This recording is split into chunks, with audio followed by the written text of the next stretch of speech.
So perhaps it's understandable. But Rajiv, Rahul, Tista, Divya, Samyak, friends, or as we say in Kerala, brothers and sisters, that's the usual political greeting. Good to see you all this evening.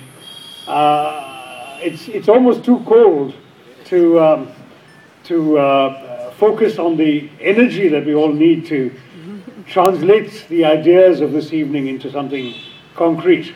But let me try and put a couple of thoughts before you. The first is, we all stood there and opened this ribbon and showed you this book about the International Year of Youth. Since I'm no longer at the UN and Rajiv no longer has to worry about the things I say as he has had to once upon a time when he worked for me, let me say that I think it's a terrible idea. I think every year is a year of youth. I think particularly if you're young, this year is your year. Next year is your year. Don't ever let yourself be confined by the tyranny of a date on a UN pamphlet. Seize the moment. This is what I really wanted to come here and tell you all.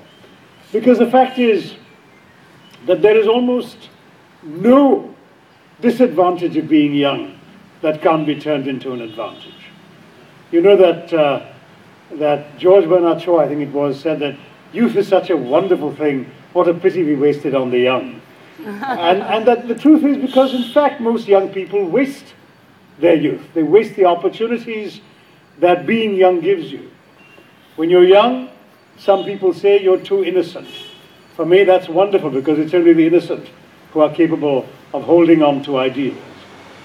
When you're young, sometimes people say you don't have enough experience. But the great advantage of not having experience is you don't know what can go wrong. So you will try things with courage. To be young, people say, is not to know how the world works. In my view, that's great because you can change the way the world works. To be young sometimes is to be told you don't have the resources, you don't have the clout, you don't have the rank or stature or protocol position to get things done. Well, to me, the great advantage is you're not bogged down by all the expectations of rank or status or protocol. You are who you are a human being, you're not defined by whatever rank or position you've acquired. Go out and act from your heart and your convictions. One of the great things that I was fortunate to have as a young man at the UN, of course I had to conceal my age for most of that time, but the fact is that there was so much that I found myself able to do. I mean, I began working for refugees when I joined the UN at the age of 22.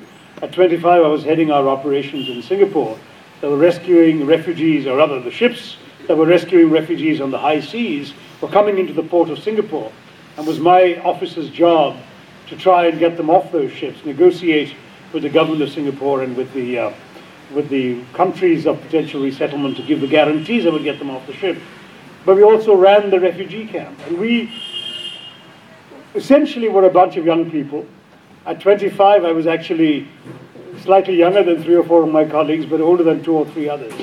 And I think I'm fairly sure that during my 3.5 years running that operation in Singapore, there was nobody on my staff over 30. And there we were trying to cope with these thousands of people coming off sometimes from Vietnam, with distinguished careers and backgrounds behind them, suddenly helplessly dependent on this bunch of young people to organize their lives, to give them food, clothing, and shelter, to try and steer them towards new hopes and new lives. And I'll tell you, there was nothing more satisfying that I've done in my rather long professional life now than being able to invest some of my youthful idealism and energy in actually changing the lives of people for the better. I still remember, I remember too many stories, but I'll give you just one so we don't freeze you much more this evening. It was a young family that left Vietnam on a tiny little boat with a cannibalized tractor engine or something, and sure enough the engine conked out on the high seas, and they started drifting aimlessly, because without an engine you're just at the mercy of the currents. And they ran out of the food they brought, they ran out of drinking water, and they were surviving essentially on rainwater and hope. But they had there was a young couple with 2 small babies, an infant about 4 years old, and then a tiny baby less than a year old. And they couldn't survive on rainwater and hope. So the parents did something unbelievably courageous. They slit their own fingers and made the infants suck the blood to get the nourishment that they would need to survive. Happily, they drifted into the sea lanes. They were rescued by, as it happens, an American ship. And when they were rescued, they were too weak to even stand that. We bodily lifted from the boat and brought in. And when the ship came and we got a radio message, and my staff and I bust every rule in the book to get them off the ship and into intensive care. And then to be able to see the same family a few months later, healthy and well-dressed and embarking for new lives in the new world that they had sought to escape to from the tyranny of communism.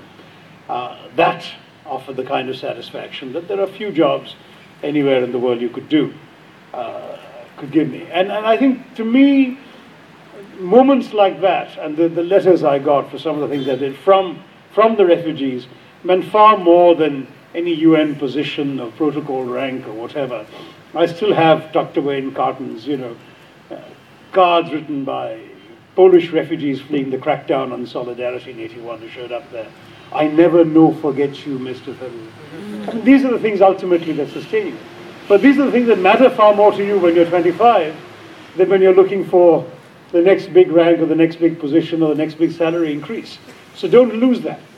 I say to all of you, when I tell you these stories, that I remember what it was like to be young, to feel one had the opportunity to serve others, to know that you could put your head to the pillow at night, knowing the things you'd done during the day had made a difference to people's lives. That in my case it was negotiating with ambassadors and ministers to take people who wouldn't otherwise qualify into their countries, trying to get rules bent to save lives, and we were able to get various people in desperate circumstances through and out of Singapore, including things I can't even talk about today. To do the kinds of things that ultimately often leave no trace and certainly will make very little impact at the end of the day. If you do your career, if you do your work well or outstandingly or mediocre, in the end you probably will move on anyway, as everyone does in large organizations. But the final arbiter of the worth of what you've done is ultimately yourself. It's when you look back, as I say, when you put your head to the pillow at night, when you wake up that next morning and see your bleary face in the mirror, that you know that you can look at that face with pride and satisfaction and not with shame, or not with the kind of shame that can only come from having done well without having done any good. It's all too easy. Believe me, you will soon get to the age when doing well seems more important than doing good. But I can only tell you that if you don't give yourself the opportunity to make a difference, then you are leaving yourself without a good answer to the question, why am I here on this planet? Why has God, or whoever you choose to believe in, planted me here? If I'm just here to have a good time, make a good salary, move on in the world, what exactly difference have I made for having been born? But one can say that one has done something that can actually change the lives of people, that can leave the world and the people we've come across in the process of our lives better off for us having been here than our lives have been worth leading. And that's a question that I hope you'll never cease to ask yourselves. At the end of the day, making a difference is the only thing we can do. And I do want to tell you, don't ever fall prey to the cynicism of those who tell you, how much can we change? The systems are too intractable. That the problems, the injustice, the evil, the human rights violations, the environmental difficulties, all of these things that you're dedicated to talking about this year, that all of them are too big, too large, and that whatever we do will just be a drop in the bucket. The drop is still worthwhile in the bucket. Ultimately, all we can do is to work at where we are in the field, the country, the place we find ourselves in, to make the impact we can. And don't let anybody ever tell you that isn't worthwhile. It is the only worthwhile thing there is. And if you can touch one person's life, or a million, depending on which organization you're in and what kind of opportunities you have, that one person is just as worthwhile as the million you might be able to touch.